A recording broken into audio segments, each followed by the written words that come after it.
Budgets in Canada have a lot more to do with tradition than rules.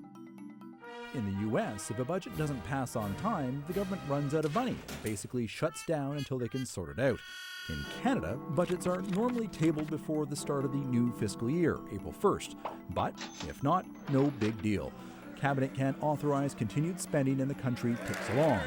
In fact, there was no formal budget in 2001, largely because of the election in late 2000. And as far as anyone could tell, the Dominion remained strong.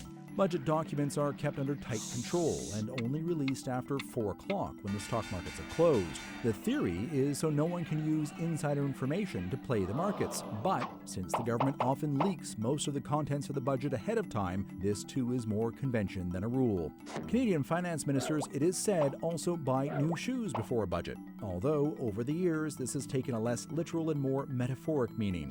Some examples: mucklucks for the 1979 budget, work boots in 1994, hockey skates in 2007, resold shoes in 2008, and even rollerblades for one budget in Alberta.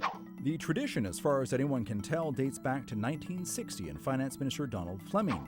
Mitchell Sharp was next to do it in 1966. Years later, he said a member of his staff had told him it was a tradition, even though it turns out it had only been done the once before. The Library of Parliament dug deep into how this tradition really started, but couldn't find anyone who remembers why.